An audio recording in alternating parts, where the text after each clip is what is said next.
देख रहे हैं आप और मैं हूं आपके साथ नेहा दुबे। लोकतंत्र में आज हम बात करेंगे भारत चीन के बीच तनातनी की, बात करेंगे अजीत डोभाल के और चीन के विदेश मंत्री के बीच हुई बातचीत की, बात करेंगे आखिर कैसे चीन ने गलवान घाटी से हटना शुरू किया। हम बात करेंगे भारत चीन के बीच तनातनी पर कांग्रेस द्वारा उठाए गए सवाल की, बात करेंगे चीन के मुद्दे पर सिर्फ कांग्रेस की सरकार ही क्यों सवाल उठाती है और कांग्रेस ही आखिर क्यों सवाल सरकार पर उठा रही है। बात करेंगे चीन सीमा पर भारतीय सेना ने चीन को चित करने के लिए क्या क्या तैयारी की है, ये भी जानने की कोशिश करेंगे कि अमेरिका ने किस तरह से खुलकर भारत का साथ दिया। क्या भारत द्वारा कूटनीतिक घेराबंदी के आगे चीन झुक गया? क्या चीन के जो अड़ियल रवैया है उसके आगे अब भारत आगे कदम उठा रहा है और क्या भारत के अड़ियल रवैये के आगे अब चीन झुक गया है?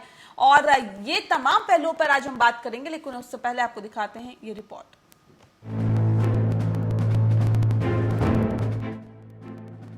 चालबाज चीन की बातों पर दुनिया ने भरोसा करना ही छोड़ दिया।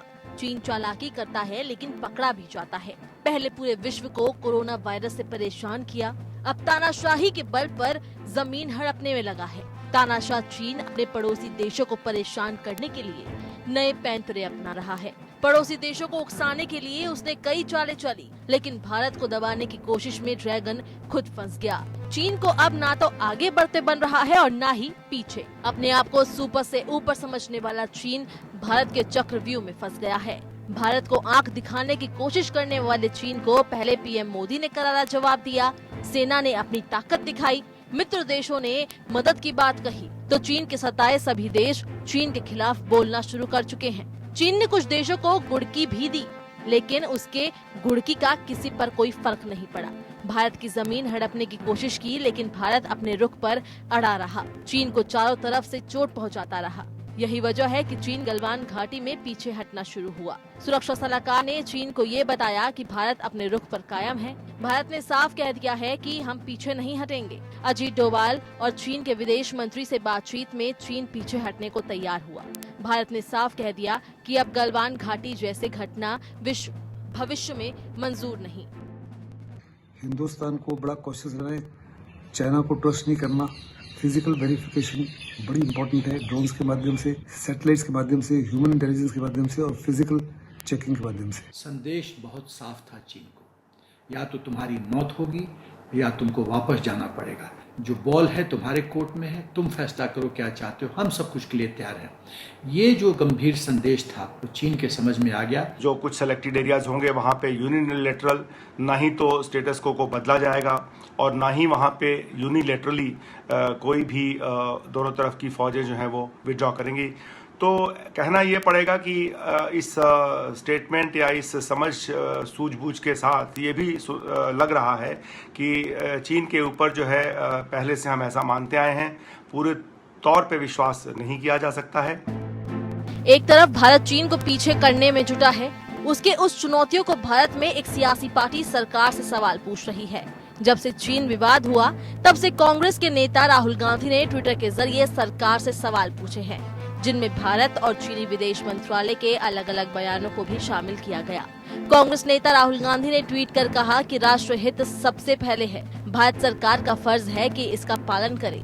राहुल गांधी ने कहा कि पहले जैसा स्टेटस स्थापित करने को क्यों नहीं कहा गया। चीन ने हमारी जमीन पर 20 जवानों की हत्या कर दी, उसे इसकी सफाई देने का मौका क्यों दिया गया? और भारत के बयान में गलवान घाटी की संप्रभुता का जिक्र क्यों नहीं है? जब से चीन से विवाद हुआ तब से राहुल गांधी सरकार पर सवाल उठा रहे हैं, सरकार पर ताबड़तोड़ हमला कर रहे हैं। कई बार कुछ तथ्यहीन बातें भी कही गई है। चीन मुद्दे पर कांग्रेस छोड़ किसी भी सियासी पार्टी ने सवाल नहीं उठाए, लेकिन कांग्रेस सवाल उठा रही है। देश के मुद्दे पर कांग्रेस सरकार के साथ नहीं खड़ी, बल्कि सवाल उठा रही है। माननीय राहुल जी ने इस सब्जेक्ट को, इस विषय को पर काफ़ी विचार किया है और उनके पास सूचनाएं उस हद तक तो पहुंचती ही हैं जिस हद तक और सदस्यों को मिलती होंगी, लेकिन उसके आगे भी मैं समझता हूं उनके पास सूचनाएं पहुंचती हैं और उन्हीं के आधार पे वो प्रश्न पूछते हैं। तो ये प्रश्न का जवाब दें, उनको इसमें क्या रुचि है कि किसी ने वहाँ जाकर ये सारी सूचना प्राप्त की या वो सूचना उनको वैसे ही उपलब्ध थी। चीन ने भले ही गलवान घाटी से पीछे हटना शुरू कर दिया है, लेकिन ड्रैगन कब दगा दे दे इस पर भरोसा नहीं है। चीन से लोहा लेने के लिए जल, थल और वायु सेना पूरी तरह से तैयार है। पहाड़ों में भारत के लड़ाकू विमान गरज रहे हैं तो चीन को चुनौती देने के लिए समंदर में अमेरिका ने युद्धपोत तैनात कर दिया है।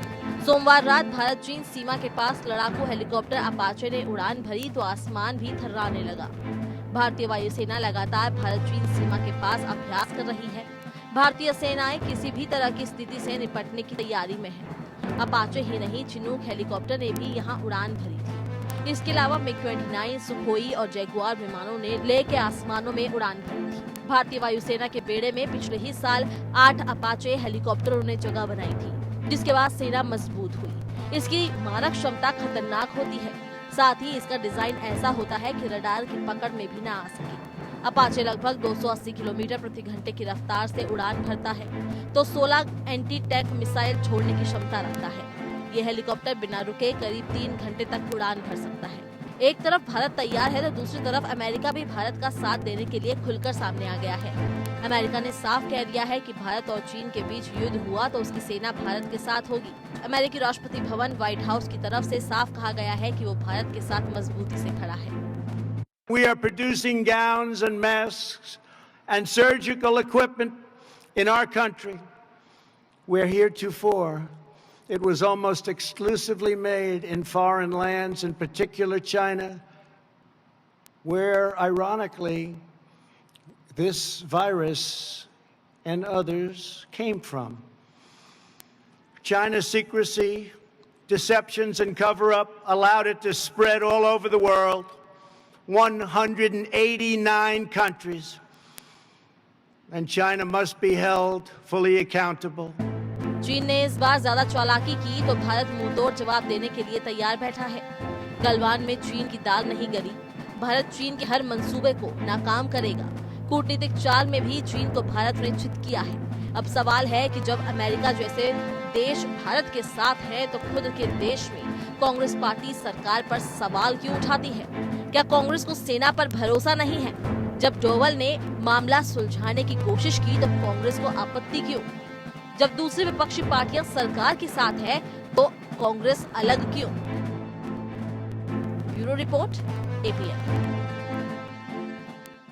जी हाँ, तो भारत और चीन के बीच तनातनी लगातार जारी है और अब जो बात करेंगे वो इसी पर कि अजीत डोभाल का अब इस्तेमाल किया गया, यानी कि अजीत डोभाल क्योंकि सरकार के लिए एक तुरुप का इक्के की तरह साबित हुए। जब जब सरकार किसी गंभीर परिस्थिति से निकलती है तो उस वक्त अजीत डोभाल को याद किया जाता है। यानी कि अब चीन के विषय पर, LAC के विषय पर अब अजीत डोभाल ने चीन के विदेश मंत्री से बातचीत की है। क्या बातचीत से इस समस्या का समाधान निकलेगा, इस पर आज हम तफसील से चर्चा करेंगे। साथ ही इस विषय को भी उठाएंगे कि आखिर जब तमाम राजनीतिक पार्टी LAC के मुद्दे पर, चीन के मुद्दे पर, भारत की एकता, अखंडता, संप्रभुता के विषय पर जब सरकार पर निशाना नहीं साध रही तो आखिर कांग्रेस को क्या दिक्कत है? कांग्रेस आखिर क्या वजह है कि सरकार को बार बार कटघरे में खड़ा कर रही है? इस विषय पर भी आज हम तफसील से चर्चा करेंगे। खास मेहमान हमारे साथ मौजूद है, उनसे आपका तारुफ करा देते हैं। डॉक्टर मनोज राजौरिया जी हमारे साथ हैं, सांसद है बीजेपी के। मनोज जी, बहुत स्वागत है आपका। साथ ही हमारे साथ अजय अरोड़ा जी जुड़ गए हैं, कांग्रेस के नेता हैं, बहुत स्वागत है अजय जी आपका भी। हमारे साथ दिलीप यशवर्धन जी हैं जो कि राजनीतिक विश्लेषक हैं, लखनऊ से सीधे हमारे साथ जुड़े हुए हैं, बहुत स्वागत है सर आपका। सबसे पहला सवाल मेरा डॉक्टर मनोज राजौरिया जी आपसे है, क्योंकि सरकार आपकी है और जो हालात, जो स्थितियां फिलहाल बनी हुई है LAC पर, वो तनावपूर्ण है और ऐसे में न सिर्फ अभी से बल्कि पिछले 8 हफ्तों से इस तरह की स्थिति बनी हुई है। अब सरकार ने तुरुप के इस इक्के का इस्तेमाल किया, यानी कि अजीत डोभाल को आगे रखा है। तो क्या आपको लगता है, क्योंकि हर समस्या के समाधान के लिए अजीत डोभाल आगे जाते हैं और अपने सूझबूझ वाले रवैये से उस समस्या का समाधान करते हैं, क्या आपको लगता है कि इस वक्त क्या अजीत डोभाल के तरफ से जिस तरह से बातचीत की गई चीन के साथ, क्या समस्या का समाधान निकलेगा? देखिए नेहा जी, प्रधानमंत्री नरेंद्र भाई मोदी जी को जिस प्रकार भारत सरकार से साल से काम कर रही है, उसमें देश की और देश की संप्रभुता बहुत ही प्राथमिकता से ली गई है।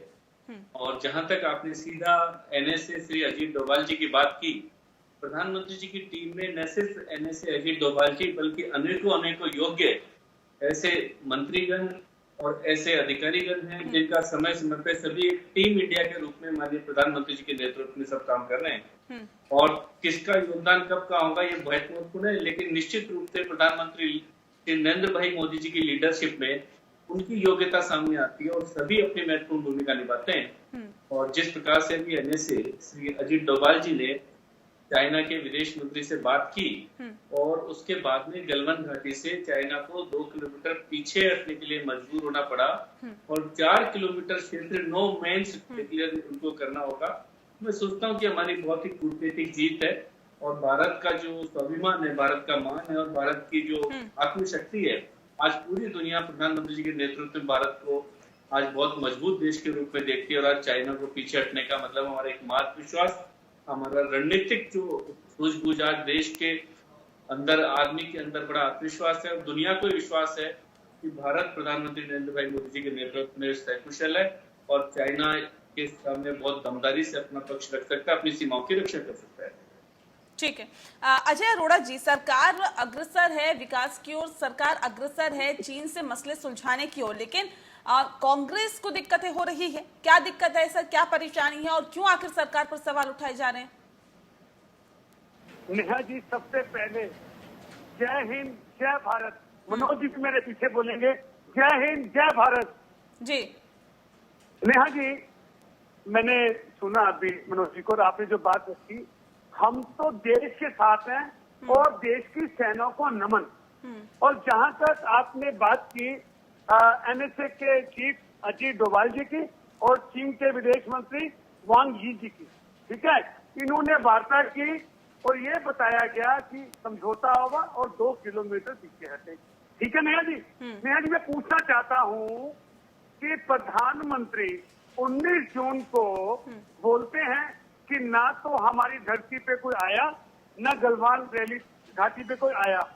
जब नेहा जी कोई आया ही नहीं तो पीछे क्यों गए?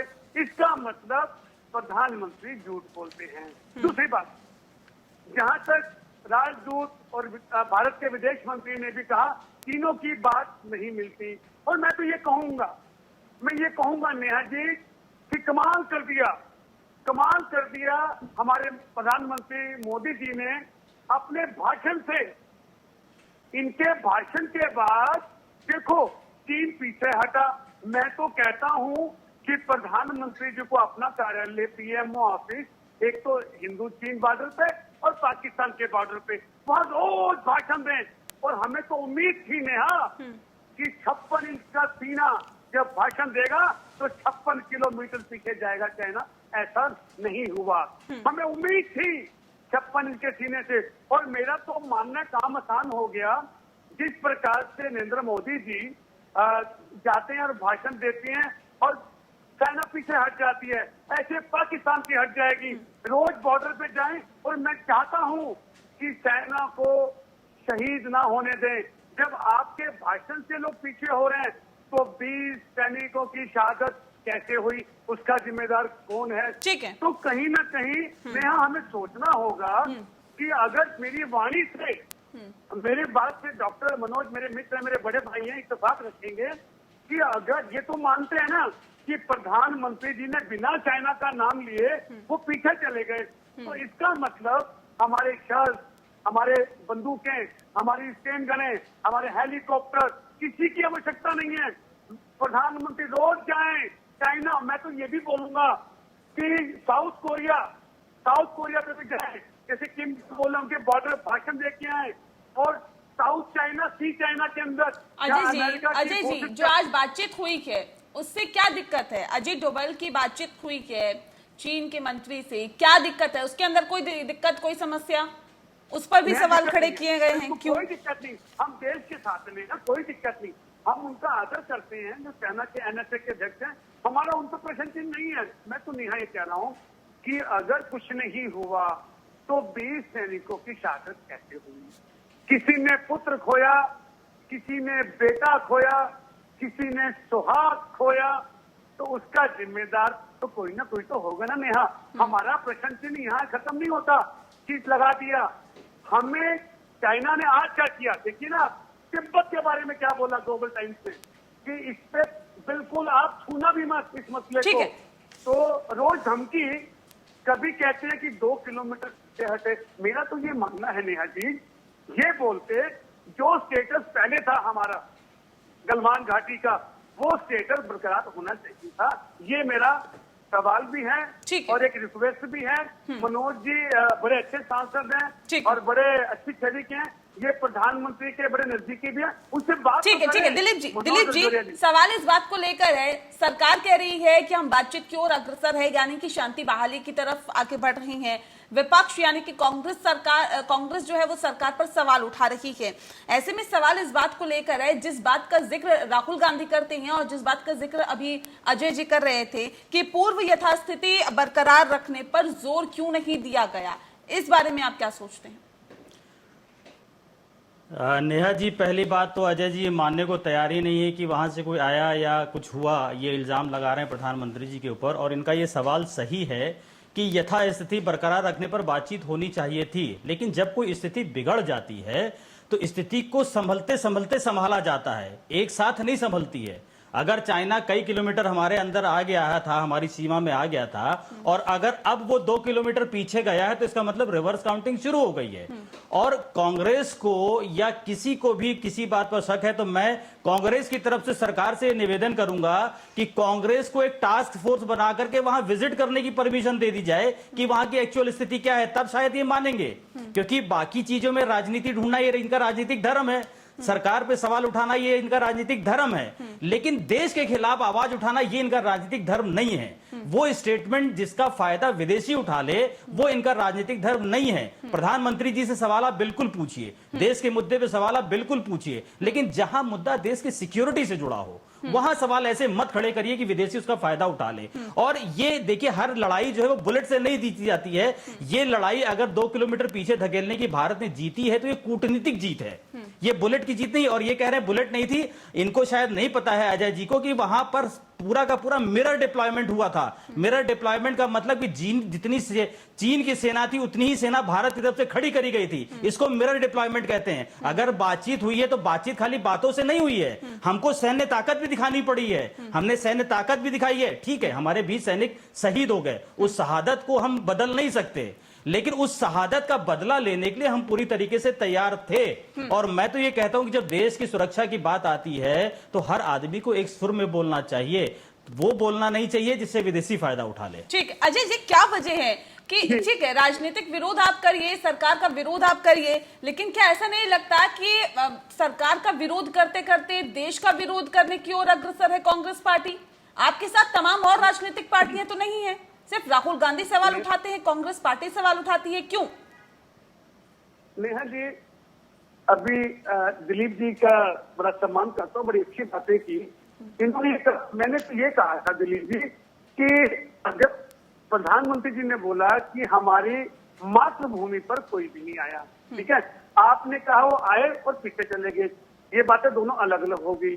और जहां तक हमारी बात थी पक्ष की, आप देखिए, अगर विपक्ष कोई सवाल करता है, ये पूछता है, क्या दिलीप जी हमें कहने का अधिकार नहीं है, हमें पूछने का अधिकार नहीं है?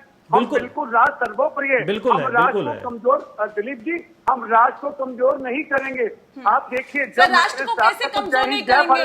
राहुल गांधी एलएसी में के ऊपर सवाल उठा देते हैं। राहुल गांधी जब जम्मू कश्मीर से धारा 370 हटाई जाती है तब ये कह देते हैं कि वहां पर मानवाधिकारों का हनन हो रहा है, उसी को अंतर्राष्ट्रीय स्तर पर चीन उठाता है। ये क्या नहीं लगता आपको कि ये इस तरह के जो बयान हैं वो भारत विरोधी बयान होते हैं जिसका पड़ोसी देश फायदा उठाते हैं? क्या नहीं लगता आपको अजय जी? मुझे लगता नहीं है नेहा जी, ये एक लोकतांत्रिक देश है हमारा भारत, जैसा कि आपको विदित है। नेहा जी, जहां तक बात की, मेरा तो ये मानना है, मैं कोई आरोप प्रत्यारोप नहीं लगाना चाहूंगा कि मनोज जी बड़े सुलझे हुए हैं और बड़ी अच्छी डिबेट करते हैं, इनका मैं सम्मान करता हूं। मेरा तो ये है कि 6 वर्ष पहले का जो भारत था, ये नहीं कह रहा कि इन्होंने कुछ काम नहीं किया, 6 वर्ष पहले किसी पड़ोसी की इतनी हिम्मत नहीं होती थी नेहा जी, और इन 6 वर्षों में इतिहास गवाह है, इसको मनोज जी भी मानेंगे और दिलीप जी और आप भी मानोगे कि जितने सीज फायर पाकिस्तान ने किए इन 6 वर्षों में भारत के इतिहास में इतनी बार नहीं हुए। दूसरी बात, हमने इतना मजबूत, हम इससे कमजोर कैसे पड़ गए कि पड़ोसी हमें नहीं, आप क्या कहना चाह रहे हैं? इससे पहले क्या आतंकवादी घटनाएं नहीं होती थी? इससे पहले क्या पाकिस्तान सीजफायर का उल्लंघन नहीं करता था? इससे पहले क्या सीमाओं में घुसपैठ नहीं कराई जाती थी? इससे पहले क्या चीन की घुसपैठ अंदर नहीं होती थी? इससे पहले क्या टेंट नहीं लगाए गए चीन की तरफ से? इससे पहले क्या चीन की तरफ से घुसपैठ करने की? क्या कहना आप चाह रहे हैं? आप क्या कहना चाह रहे हैं कि सरकार बदल गई है क्या? नेहा जी, आदरणीय स्वर्गीय राजीव गांधी जी की और इंदिरा गांधी जी की हत्या भी आतंकवाद की ही जड़ थी, आतंकवाद की ही देन थी। बिल्कुल नेहा जी, उन दोनों महान हस्तियों की हत्या जो है वो आतंकवादियों ने की थी। मैं वही दिलीप जी, मैं कहना चाहता हूँ, नहीं, आप सीमाओं की बात कर रहे हैं। अब आप सोचिए, कांग्रेस पार्टी के सीनियर लीडर्स की अगर हत्या हो जाती है तो क्या वो एक आतंकवाद का उदाहरण नहीं है क्या? नेहा जी, मैंने ये बोला था कि जितनी मात्रा में, आप मेरी बात को अन्यथा ले गए, आप समझिए। नहीं, आपने कहा लोकतंत्र में सभी को बातें रखने का अधिकार है सर, लेकिन सवाल नहीं, मेरा सवाल सिर्फ देश के हित में है। सवाल सर ये लोकतंत्र है सर, भारत लोकतांत्रिक देश है। लोकतंत्र में आपको भी बात रखने का अधिकार है, अपनी आवाज, अपने मौलिक अधिकारों को उठाने का अधिकार है आपको, लेकिन क्या भारत विरोधी बयान देने का अधिकार है? क्या है आपको बताइए, क्या ऐसे बयान देने का अधिकार है जिसको जो पड़ोसी देश है वो अंतरराष्ट्रीय स्तर पर अपना हथियार बना ले? ये अधिकार आपको है क्या? नहीं, हमने कोई विरोध नहीं किया, आपने अन्यथा ले लिया, आपने भाव नहीं समझे। और जो भी काम राहुल गांधी जी ने बात की, पूरी सोच समझ के बड़े विवेक से बात की। हमने तो इतने ही तो कहा नेहा जी कि जो यथास्थिति, जैसे आपने बोला, जैसे विक्रम जी ने बोला, जैसे दिलीप जी ने बोला, तो मेरा मानना ये था कि इसमें क्या बुराई है। अगर मैं कहता हूँ नेहा जी ऐसा नहीं, ऐसा होना चाहिए, और मेरा कोई आपके खिलाफ कोई ऐसा बर्ताव भी नहीं है, इतना तो पूछने का अधिकार दे सकती है ना। जैसे पूछने का अधिकार है सर, पूछने का अधिकार है, हम आपके साथ है, आप पूछिए। आप सत्ताधारी पार्टी से पूछने का अधिकार पूरी तरह से रखते हैं, लेकिन क्या मनोज जी, सवाल इस बात को लेकर है जो हालात फिलहाल बने हुए हैं, अगर उसमें ये सवाल उठाया जाता है कि हम अगर बातचीत पड़ोसी देश से कर रहे हैं और ऐसे देश से कर रहे हैं जो हमें बार बार घुर्रा रहा है और हमसे ही कमा रहा है, और ऐसे देश के ऊपर अगर बातचीत उनसे होती है तो यथास्थिति जो पहले स्थिति थी उस को बरकरार रखने पर बातचीत क्यों नहीं होती है सर? मनोज जी। नेहा जी, मैं मेरे मित्र अजय अरोड़ा जी से सवाल पूछना चाहूंगा कि श्री राहुल गांधी जी जितने गैर जिम्मेदार व्यवहार उनका एज ए सांसद के रूप में मैं देखता हूँ, पिछले 6 साल से मेरे संसद में साथी है राहुल गांधी जी, मैं भी सांसद हूँ, हमारी जो संसदीय कमेटियां होती है, और राहुल गांधी जी रक्षा मंत्रालय में संसदीय कमेटी के सदस्य हैं। उस रक्षा मंत्रालय में आज तक जितनी भी कमेटियों की बैठक हुई है, एक भी मीटिंग में श्री राहुल गांधी जी नहीं गए। जो भी संसदीय कमेटी जो रक्षा मंत्रालय की थी, उसने जो सीमाओं का दौरा किया, जो सेनाओं के साथ में बातचीत की, जो भी इनके सुझाव थे, वो जो कि रिकॉर्ड होते हैं सारे के सारे, वो ऑन रिकॉर्ड होते हैं। मैं इनसे पूछना चाहूंगा हमारे मित्र अजय अरोड़ा जी से कि राहुल गांधी जी का एक भी वहां दौरा और उस दौरे के बाद में राष्ट्र हित के अंदर हमारी सीमाओं के बारे में, देश की रक्षा के बारे में और जो यथास्थिति की बात कर रहे हैं उसके बारे में अगर उनका एक भी सुझाव हो या कार्य हो, वो देश के सामने रखें। लेकिन श्री राहुल गांधी जी ने तो संसद में पूरा आते हैं तो अपनी बात बोल के बीच में भाग जाते हैं। ऐसा ही राष्ट्र के मुद्दे से बात आती है तो अभी आपके पूर्व केंद्रीय मंत्री जो कांग्रेस के थे, उन्होंने बताया कि राहुल गांधी जी की सूचनाएं जहां से मिलती है। मैं ये पूछना चाहता हूँ कि राहुल गांधी जी को सूचनाएं कहाँ से मिलती है कि जिसके आधार पर बोलते हैं? वो सवाल माननीय प्रधानमंत्री जी से कर रहे हैं, इसके बजाय कभी उन्होंने चाइना से सवाल किया क्या कि आप बताइए कि हमारे देश में आपने जरूरत कैसे की या की है तो कितनी की है? चाइना के बारे में एक शब्द नहीं बोला। प्रधानमंत्री जी को घेरना बार बार, क्या प्रधानमंत्री जी का काम यह है कि मैं एक सांसद को बार बार वो जवाब देंगे? तो ऐसे देश में 700 से ज्यादा सांसद है, क्या सबको प्रधानमंत्री जी रोज जवाब देंगे? प्रधानमंत्री जी अपना काम कर रहे हैं और जिस काम के अंदर इस देश की रक्षा की है। और जब मेरे भाई अभी अरोड़ा जी ने कहा कि देश की सीमाओं पर जाकर कर भाषण देने से देश की विरोध की, देश की सीमाएं बाहर पीछे हो जाएंगी, तो मैं हमारे अरोड़ा जी को बताऊंगा, अरोड़ा जी देश की सेनाओं का मनोबल बढ़ाने के लिए देश के प्रधानमंत्री। ठीक है सर, मनोबल बढ़ाना अच्छी बात है सर, हम तो कहते हैं कि प्रधानमंत्री के जरिए मनोबल बढ़ाया जाए, वहां जाया जाए ताकि सेना हमारे पूरे मनोबल के साथ सीमा पर डटी रहे। लेकिन सवाल इस बात को लेकर है कि प्रधानमंत्री कहते हैं चीनी सेना तो हमारी सीमा में एंटर ही नहीं हुई, और अब ये कहा जाता है कि वो 2 किलोमीटर पीछे चले गई, 1 किलोमीटर पीछे चली गई। विदेश मंत्रालय की तरफ से कुछ और बयान आता है। सर ये क्यों, ये इतने बयानों में मतभेद क्यों है? नेहा जी, मैं आपको जवाब देता हूँ। मैंने देश की कई सीमाओं पर, अंतर्राष्ट्रीय सीमाओं पे जो लास्ट बॉर्डर पॉइंट जो होता है, बीपीओ जो पोस्ट होती है, उस पर भी मैंने दौरा किया है, मैंने खुद रे, और अनेकों पोस्टों पे दौरा किया है मैंने, और उन पोस्टों पे देखा है कि जो भारत और चाइना की 4000 किलोमीटर सीमा है, इस पे कोई भी डिमार्केशन नहीं है। एक भी पत्थर गली या कोई आपको तारबंदी या दीवार आपको कुछ भी नहीं मिलेगी। वहां पर नो मैंस लैंड बोलते हैं, और एक अंदाज से एक पहाड़ की चोटी से माना जाता है कि इसके इधर भारत है, इसके इधर चीन है। और चाइना की हरकतें रही, आप जानते हैं कि वो जो नो मैंस लैंड में उसमें कई बार घुसता है, और अभी भी ऐसी घटनाएं हुई। भारत की जमीन में वो नहीं घुसा, नो मैंस लैंड में घुसा था।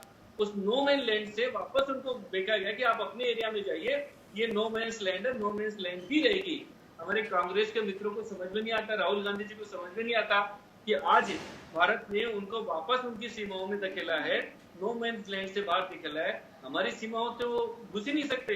आज इतना रेसिस्ट अगर किया तो हमारे प्रधानमंत्री नरेंद्र भाई मोदी जी के नेतृत्व में किया है, उसको धन्यवाद देना चाहिए हमारे देश की सेनाओं को। उन वीर सैनिक जिन्होंने अपनी 20 लोगों ने शहादत दी, उनको धन्यवाद देना चाहिए। प्रधानमंत्री जी को और देश की जनता को धन्यवाद देना चाहिए कि 59 ऐप बंद करने के बाद में देश की जनता ने जो जज्बा दिखाया, आज उसका कूटनीतिक प्रभाव ये रहा कि न सिर्फ भारत बल्कि अंतर्राष्ट्रीय शिक्षा भी भारत के समर्थन में खुल के आई है। जब उन्होंने भारत का जज्बा देखा कि भारत का प्रत्येक नागरिक, प्रत्येक सैनिक प्रधानमंत्री जी के नेतृत्व में चाइना से अपने आप को सैनिक मान के लड़ने को तैयार है। 130 करोड़ भारत की जनता अपने आप को सैनिक मानने के तैयार है। उस वक्त सिर्फ कांग्रेस के राहुल गांधी जी और उनके जो फॉलोअर्स हैं, वो कांग्रेस की रटी रटाई बातों को बार बार बोल रहे हैं। ठीक है दिलीप जी, ठीक है सर, ठीक है दिलीप जी, जो चीन पीछे हटने को तैयार हुआ है, जो पीछे हटा भी है, ये क्या आप मानते हैं? अजीत डोभाल की तरफ से जो बातचीत हुई, या फिर जो चीन की मंत्री और अजीत डोभाल की जो बातचीत हुई, ये उसका नतीजा है, या फिर भारत ने जिस तरह से सख्त रुख अख्तियार किया है सीमा पर, ये उसका नतीजा है कि जहां हवाई परीक्षण हो रहा है सीमाओं पर, आपने देखा होगा तस्वीरों में भी आ रहा है किस तरह से हवाई जहाज के जरिए, चिनूक के जरिए, अपाचे के जरिए हवाई परीक्षण हो रहा है, और साथ ही साथ ये भी दिखाया जा रहा है कि किस तरह से सेना एलएसी पर डटी हुई कि, और उनका मनोबल बढ़ाने के लिए जब प्रधानमंत्री इस तरह की बात करते हैं, तो क्या ये उसका नतीजा है या फिर अजीत डोभाल का नतीजा है? क्या वजह आप इसके पीछे मानते हैं? नेहा जी, ये कलेक्टिव एफर्ट है।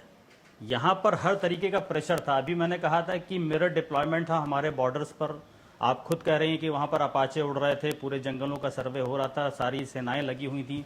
उसके बाद जो हम लोगों ने एक चाइना का चीज़ें बहिष्कार करने का निर्णय लिया, भारत ने, उनके 69 ऐप्स बंद कर दिए गए। चाइना के माल की खरीदारी के लिए हर कंज्यूमर ने कहा कि हम चाइना का माल इस्तेमाल नहीं करेंगे, तो ये बहुत बड़ा इकोनॉमिक हिट था। उसके बाद जो यूएस ने हमें सपोर्ट किया, और उसके बाद जो हम कूटनीतिक तरीके से उसके ऊपर हावी थे, तो ये कलेक्टिव एफर्ट है। उसके बाद जो अजीत डोभाल जी हैं, अजीत डोभाल जी को तो मैं कहता हूं कि भारत की सुरक्षा की बैकबोन है वो, तो उनका अंत में एक तुरुप के पत्ते की तरह काम करना, तो सारी चीजों का कलेक्टिव एफर्ट है, किसी एक को क्रेडिट नहीं दिया जा सकता है। हमने अपनी ताकत भी दिखाई, हमने उनसे व्यापारिक संबंध तोड़ने की भी बात करी इनडायरेक्टली रूप से, क्योंकि वर्ल्ड ट्रेड ऑर्गेनाइजेशन की बहुत सारी नीतियां ऐसी होती हैं जिसमें बंधन में बंधे होने के कारण सरकार खुले रूप से ये नहीं कह सकती कि हम भारत चाइना से व्यापार नहीं करेंगे या चाइना के सामान का बहिष्कार करेंगे। लेकिन आई एज अ कंज्यूमर, मैं एक कंज्यूमर होने के नाते कह सकता हूं, तो भारत की जनता ने कहा कि हम चाइना के सामान का बहिष्कार करेंगे। तो ये एक चोट थी। बॉर्डर पर हमारी जनता खड़ी थी, वो हमारी ताकत को दिखा रहा था। यूएस का हमें सपोर्ट करना, ये हमारे इंटरनेशनल संबंधों को दिखा रहा था, और इंटरनल जो बातें चल रही थी वो हमारी कूटनीतिक ताकत को दिखा रहा था। तो ये सारी चीजों ने कलेक्टिवली काम किया है, उसी का ये नतीजा है कि आज चाइना अपने आप को पीछे ले जाने के लिए मजबूर हुआ है। लेकिन क्या चाइना पर विश्वास किया जा सकता है? इससे पहले इतिहास गवाह रहा है कि वो पीछे भी गया और फिर किस तरह से उसने अटैक किया। ये भी सभी के सामने था। इस पे भी मैं आऊंगी। आज हम दरअसल बात कर रहे हैं भारत और चीन के बीच जिस तरह से तनावपूर्ण स्थिति बनी हुई है, उस पर सियासत भी हो रही है। क्या सियासत करना ठीक है, इस पे हम लगातार बात कर रहे हैं। तमाम गेस्ट हमारे साथ लगातार मौजूद है। एक सवाल अजय अरोड़ा जी मेरा आपसे है, क्योंकि जिस तरह से भारत सरकार कदम पर कदम आगे बढ़ा रही है, पहले राज्य सरकार की तरफ से हो, केंद्र सरकार की तरफ से हो, तमाम जो कॉन्ट्रैक्ट चीनी कंपनियों के साथ किए गए थे उसे रद्द किया गया। उसके बाद केंद्र सरकार की तरफ से 59 चीनी एप्लीकेशंस पर बैन लगाया गया। उसके बाद जिस तरह से व्यापारियों का गुस्सा सड़कों पर देखने के लिए मिला, आम लोगों का गुस्सा सड़कों पर देखने के लिए मिला, तमाम जो कदम सरकार की तरफ से उठाई गई, सैन्य शक्ति बढ़ाई गई, ये जो एक के बाद एक कदम सर उठाए जा रहे हैं, क्या लगता नहीं है कि इसका असर अब सीमा पर देखने को मिल रहा है, या इस पर भी कांग्रेस पार्टी अब सवाल उठाएगी? नेहा जी, जहां तक चाइना से आयात की बात की या चाइना गुड्स की बात की, मैं एक व्यापारी भी हूं और हिंदुस्तान के व्यापारियों ने कहा ना आयात करेंगे और ना माल बेचेंगे, और सरकार से अपील भी की सभी व्यापारियों ने कि ऐसी सुविधाएं बनाएं कि यहाँ पे मैन्युफैक्चरिंग हो सके। अभी तक तो जब से प्रधानमंत्री आए हैं, इन्होंने FDI फॉरेन डायरेक्ट इन्वेस्टमेंट 56 इनका सीना, 56 कंपनियां भारत में विकसित नहीं हो पाई। नंबर 1। जहां तक अभी विक्रम जी ने बात की, दिलीप जी ने बात की, चाइना गुड्स की बात की कि भारत ने ये कॉन्ट्रैक्ट खत्म कर दिया। अभी हाल ही में हमारे गृह मंत्री अमित शाह जी के सपुत्र, जो इंडियन क्रिकेट एसोसिएशन के जनरल सेक्रेटरी हैं, उनको IPL स्पॉन्सर चाइना की कंपनी कर रही है। इनको चंदा दिया पेटीएम ने। तो मेरा कहना है कि करनी और कच्ची में फर्क होना चाहिए। और जहां तक नेहा आपने बात की, जैसे दिलीप भाई ने बोला, मैं भी एक उपभोक्ता भी हूँ, विक्रेता भी हूँ, चाइना से आयात भी करूंगा, ना चाइना की गुड्स चेंज करूंगा। और हाँ, मनोज जी ने बात रखी मीटिंग की, पॉइंट नंबर 1 to 1 बात करूंगा। मनोज जी ने कहा कि राहुल गांधी जी सुरक्षा कमेटी के सदस्य और मीटिंग में नहीं आए। मैं पूछता हूं, 2018 में लोकसभा सत्र में प्रधानमंत्री 400 घंटे का सत्र था, 24 घंटे की उपस्थिति रही प्रधानमंत्री जी की, वो विदेशों में दौरा करते रहे। अगर राहुल गांधी जी अगर सुरक्षा कमेटी के जो सदस्य हैं मीटिंग में जाते, क्या चीन हमारी मातृभूमि पर नहीं घुसता? पहला सवाल। तो नेहा जी आपने बात की नहीं तो सर, क्या ट्विटर पे, क्या फेसबुक पे या इंस्टाग्राम पे लिखना ही सही है क्या, या यूट्यूब चैनल चलाना ही ठीक है क्या? क्या बैठकों में शामिल होना, अपनी राय रखना ठीक नहीं है क्या? या सिर्फ ट्विटर के सारे ही राहुल गांधी अपनी बात कहेंगे? नेहा जी, राहुल गांधी की तरफ से मैं बोल देता हूँ, उन्होंने मुझे पूरी छूट दे रखी है कि अगर आवश्यकता पड़ेगी, मनोज रजौरिया जी, मैं भी और हमारे दिलीप भाई भी, हम बंदूक चलाना सीख के हम चाइना के साथ भी खड़े हैं। आप सर, अगर आपको पूरी छूट दे रखी है, आप ही को बोलने के लिए रखा हुआ है, तो ठीक है ना सर, आप ही बैठक में शामिल हो जाया करिए। क्यों नहीं जाते हैं आप बैठक में? नेहा जी, हम तैयार हैं बिल्कुल, और हमें तो लगता है राहुल गांधी क्यों नहीं जाते सर? अगर आप सवाल का ही जवाब दे रहे हैं तो बताइए ना।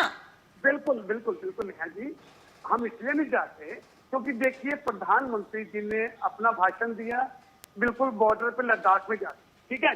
भाषण के उपरांत चाइना पीछे चला गया, तो ना तो सेना की आवश्यकता पड़ी, ना किसी चीज की आवश्यकता पड़ी। आसान काम है, अपने मुखार बिन पे 2 ताली बजा के हाथ पे, मैंने पहले भी कहा है, क्षमा चाहते हैं मनोज जी से, कि PMO ऑफिस वहां बनवा दें ताकि रोज भाषण दें। एक तो हमारे सैनिकों की शहादत ना हो और शांति अमन कायम रहे, और बल्कि और भी देशों में जहां जहां ऐसे बॉर्डर्स पे दिक्कत है, तो वहां भी भाषण दे, पूरे विश्व की मदद करें। मैं तो प्रधानमंत्री से अपील करता हूं, मैं तो साधुवाद दे रहा हूं कि जो सेना का काम है बंदूक का बातों से कर देते हैं। और हमें तो उम्मीद थी, मैंने दोबारा कहूंगा, 2 किलोमीटर की जो आपने बात की, पीछे हटे हैं दिलीप जी, मनोज जी, बड़ी अच्छी बात है, सेना के साथ है, लेकिन 56 किलोमीटर तो बनता था ना। ये बता दें, हमें सीना तो नापा नहीं, लेकिन 56 किलोमीटर पीछे भेजना बनता था ये। और अगर 56 इंच नहीं गए तो यथाचित जैसे पहले था वैसे होता नहीं है जी, उसमें तो कोई बात नहीं। हमने ये मांग तो रखी है ना, हमने ये मांग तो रखी है, और इसे आज भी सर कांग्रेस पार्टी बहुत सारी मांगे रखती है, लेकिन जब कहा जाता है कि आप ही उसे पूरा कर दो तो आप पीछे हट जाते हैं। ये भी देखने के लिए मिले। ठीक है, ठीक है राहुल जी जब प्रधानमंत्री दिलीप जी, कर देंगे ना नेहा जी, दिलीप जी, जब ठीक है सत्ता सर, कर देंगे हम। जी दिलीप जी सवाल इस बात को लेकर है क्योंकि हम 1962 की बात कर रहे थे। चीन पीछे हटा है, जो देखने के लिए मिला, जो खबरें निकल के सामने आई कि चीन पीछे गया है, लेकिन सर 1962 में भी तो ऐसा हुआ था कि चीन पीछे गया था और फिर एकदम से हमला हुआ था। चीन पे विश्वास किया जा सकता है क्या? हाँ, नहीं, चीन पे विश्वास तो नहीं किया जा सकता, लेकिन जो आज की स्थिति है उसको तो माना जा सकता है ना कि आज चीन पीछे गया है।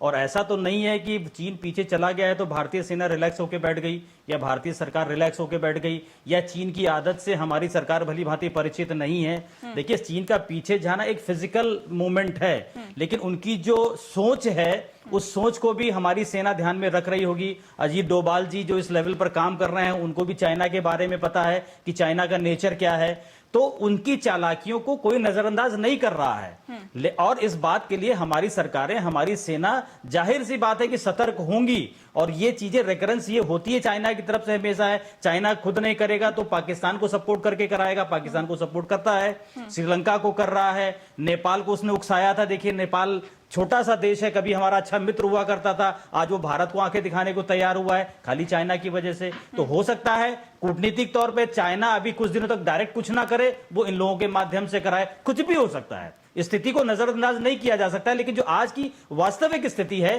कि वो 2 किलोमीटर पीछे गया है, जैसा कि मीडिया के माध्यम से उसको सत्यापित किया जा रहा है, चाइना के अखबार ने उसको सत्यापित किया है। फिजिकली तो मैंने जाकर के नहीं देखा कि वहां स्थिति क्या है। जो मीडिया के माध्यम से खबरें आ रही हैं, जो आधिकारिक तौर पे खबरें आ रही हैं, उनको ये माना जा रहा है कि 2 किलोमीटर चाइना पीछे गया है।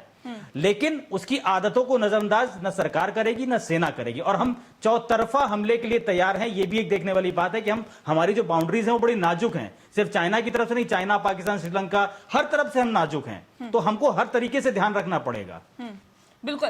डॉक्टर मनोज रजौरिया जी, सवाल इस बात को लेकर है कि नौबत क्यों आई कि चीन पहले 2017 में हमने देखा डोकलाम मामला जब सामने आया था, हालांकि बातचीत से उस मसले का समाधान निकाला, लेकिन अब जब संघर्ष में ये पूरा मामला तब्दील हो गया, सर इस तरह की नौबत क्यों आई? क्या नहीं लगता कि एक लेवल पर आकर सरकार की नीतियों में या फिर कुछ कमियां कहीं रह गई है?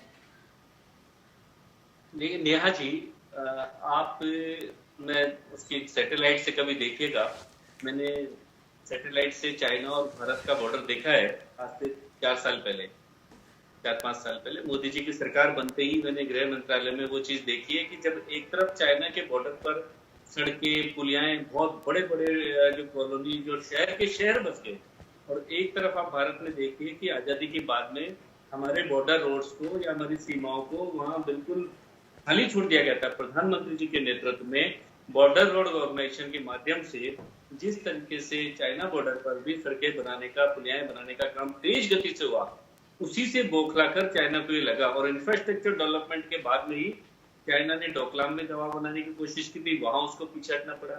और चाइना ने ये कभी कल्पना नहीं की होगी कि जिस तरीके से गलवान घाटी में उसने जो हरकत की, उसके बाद में देश की पूरी जनता प्रधानमंत्री नरेंद्र भाई मोदी जी के नेतृत्व में चाइना का विरोध करेगी और अंतर्राष्ट्रीय जो शक्तियां हैं वो भी भारत के पक्ष में आ जाएगी।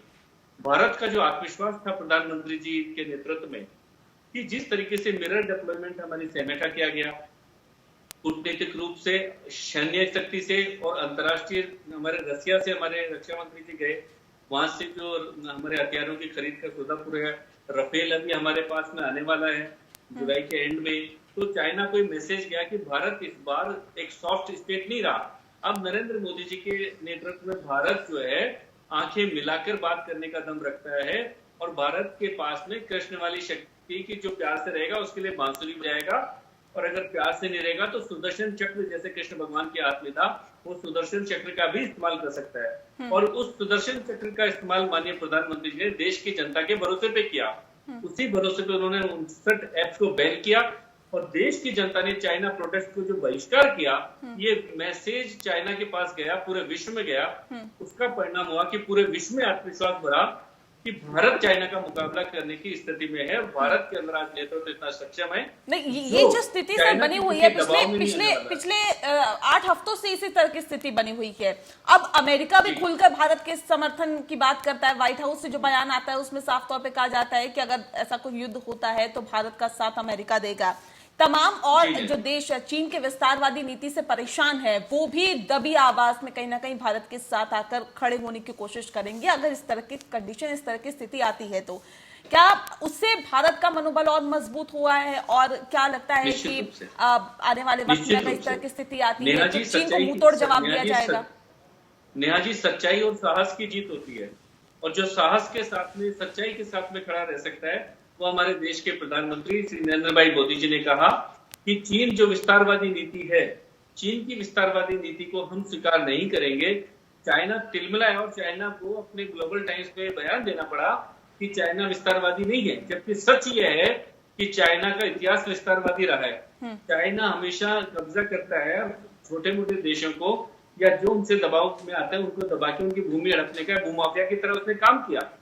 भारत ने प्रधानमंत्री जी के नेतृत्व उनको ये पहली बार झटका लगा कि ऐसा जवाब उनको मिलेगा। उस जवाब के कारण आज उनको ये समझ में आ गया कि हम अगर अब ज्यादा अपनी सीमाएं लांघेंगे तो हमको बराबर का जवाब मिलेगा। प्रधानमंत्री जी ने दोनों ऑप्शन दिए हैं। आप चाहे मित्रता पूर्वक संबंधों को आगे बढ़ाइए और विश्व शांति के साथ में एक अच्छे पड़ोसी के रूप में आगे बढ़िए, उसमें भी हम साथ हैं। और अगर आप धमकी देते हैं, हमारी सीमाओं का सम्मान नहीं करते, तो हम हर तरीके से आपको जवाब देने में भी सक्षम है। अजय जी, जब हर स्तर पर अजय जी, जब भारत की सरकार, भारत अब हर स्तर पर चीन को बेनकाब कर रहा है, चीन को मुंहतोड़ जवाब दे रहा है, उसके बावजूद सवाल उठाना क्या आपको लगता है सही है या करना चाहिए ऐसा? क्योंकि अमेरिका की तरफ से जब ये कहा जाता है कि वो भारत के साथ खड़ा है, अब तमाम और जो देश है चीन की विस्तारवादी नीति से परेशान है वो भी भारत के साथ आने की बात हालांकि दबे जबान नहीं करते हैं, खुलकर सामने नहीं आते, लेकिन क्या ऐसे में अपने ही देश की पार्टी वो सरकार के साथ ना खड़ी हो? क्या ये उचित है क्या, और क्या सही है? मतलब किस तरह से देखते हैं आप इसे? नेहा जी, सागर में सागर बढ़ते हुए भारत की जाए, अब बात शुरू होती है ग्लोबल टाइम्स की। डॉक्टर साहब ने बात की, ग्लोबल टाइम्स में लिखा है, इन्होंने ये भी पढ़ा होगा कि चाइना ने धमकी दी है कि तिब्बत के मामले में दखलंदाजी ना करें और ना बोले। उन्होंने ये भी बोला है कि तिब्बत ने 71 देशों के साथ व्यापारिक संबंध बनाए हैं। उन्होंने ये भी कहा 2019 में तिब्बत की जीडीपी 8.1% रफ्तार से बढ़ी। उन्होंने ये भी कहा ग्लोबल टाइम्स में, नेपाल के साथ तिब्बत का व्यापार 26.7% बढ़ा है। और उन्होंने इस प्रकार से कहा कि तिब्बत की बढ़ती इकोनॉमी, उन्होंने ये भी कहा कि तेजी से बढ़ती इकोनॉमी में तो समाज में स्थिरता आएगी, इससे चीन और भारत का व्यापारिक संबंध भी बेहतर होगा। ये धमकी भी थी।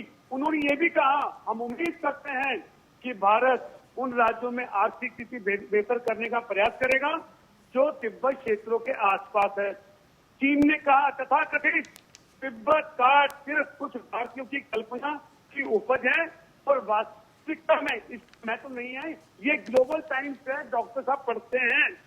और इसे हम क्या कहेंगे, इधर तो हम कहते हैं कि चाइना से हमारी बात होगी और चाइना ने ये कर दिया, अगले दिन धमकी देता है, तो चाइना पे इतने जल्दी विश्वास करना ठीक नहीं रहेगा।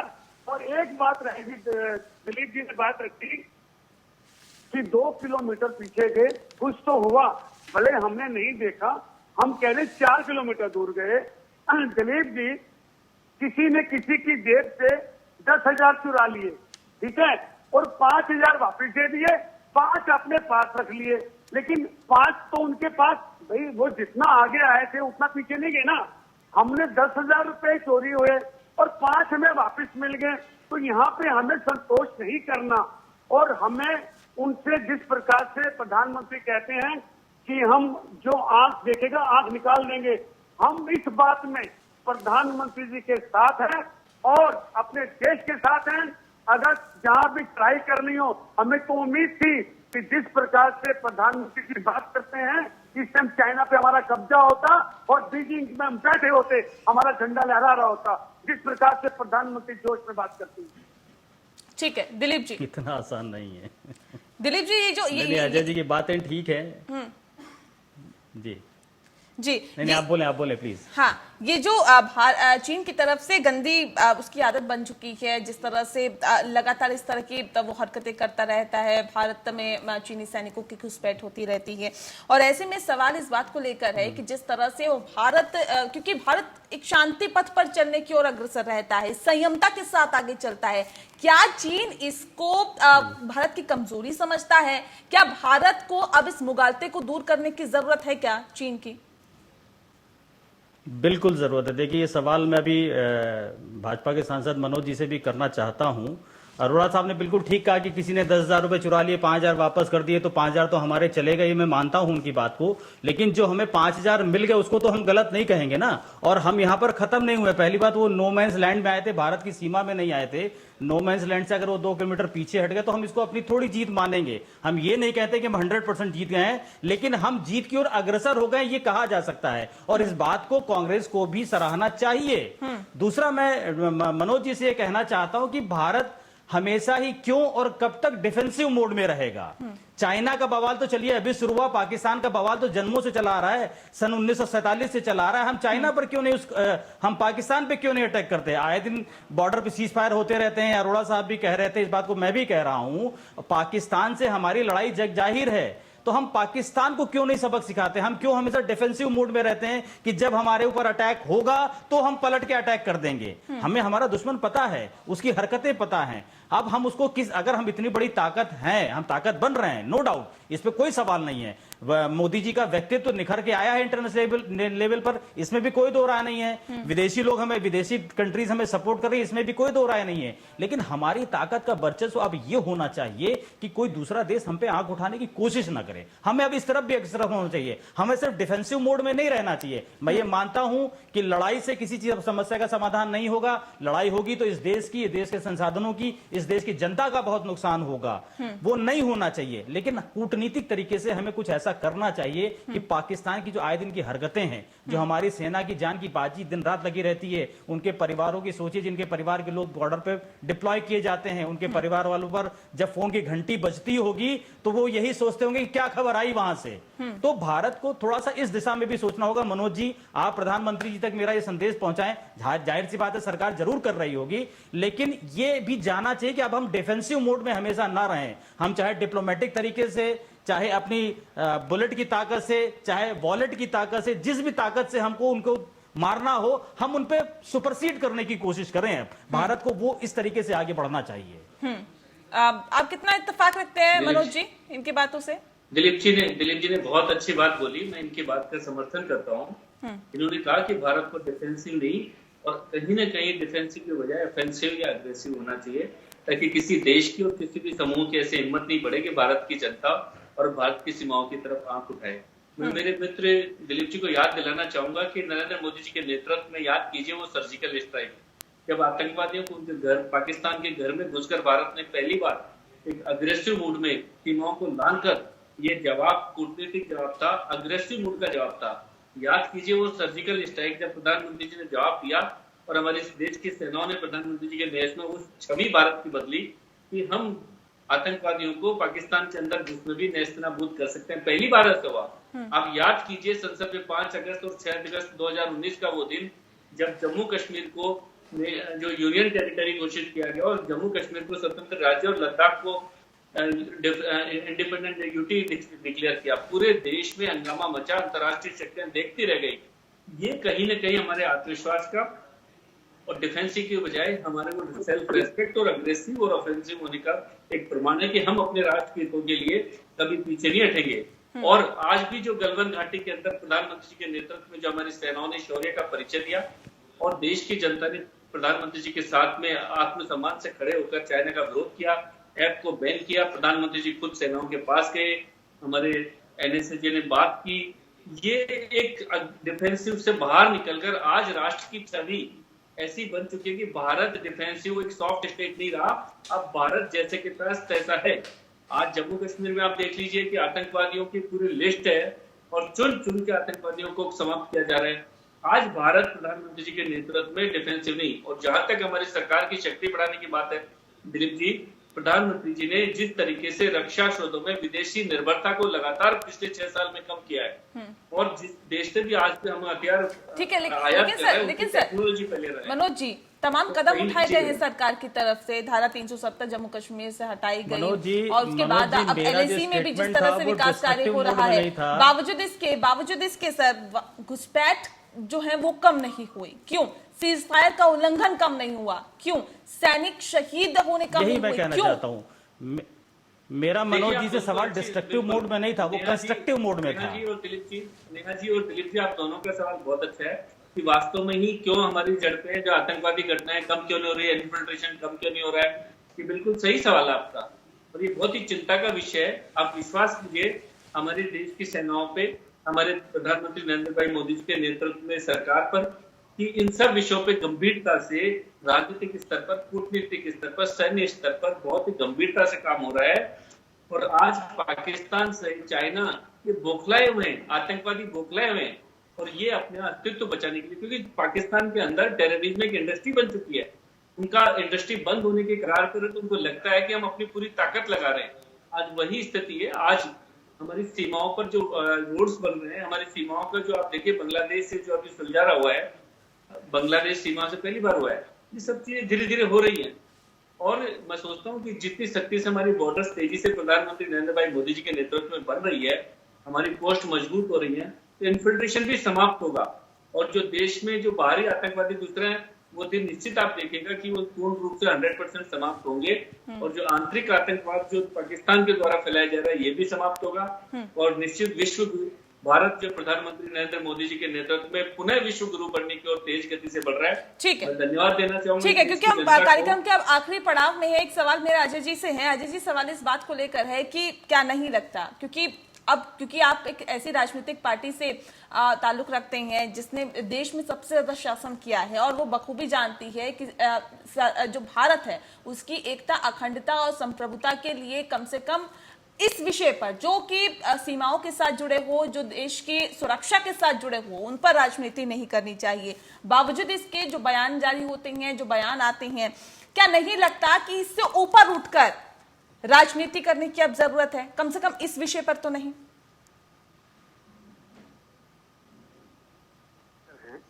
हम तो आपने कहा कि सबसे ज्यादा अनुभव है, ठीक है, अनुभव भी है और सेवा की, हमने शासन नहीं की, सेवा की।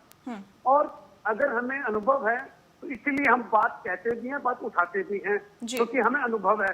जिसको अनुभव होगा अपनी बात रखेगा, कहीं ना कहीं से बात निकलेगी।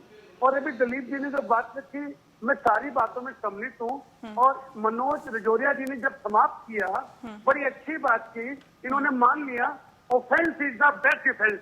और अब ये प्रधानमंत्री से मिलेंगे और कहेंगे हमें ऑफेंसिव होना है, offensive. Offence is the best defence, ये मैंने नहीं कहा, ऑलरेडी हैं जी। स्वागत है, हम आपके साथ खड़े हैं, हम देश के साथ खड़े हैं, हम ऑफेंस के साथ हैं।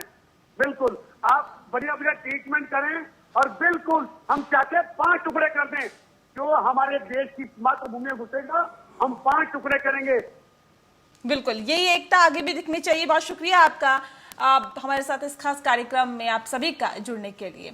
तो जाहिर तौर पे अभी जो हालात फिलहाल देश में बने हुए हैं, एलएसी पर तनावपूर्ण माहौल है, लेकिन उस तनावपूर्ण माहौल को ठीक करने की कोशिश सरकार की तरफ से लगातार की जा रही है। इसी के साथ लोकतंत्र में इतना ही। नमस्कार।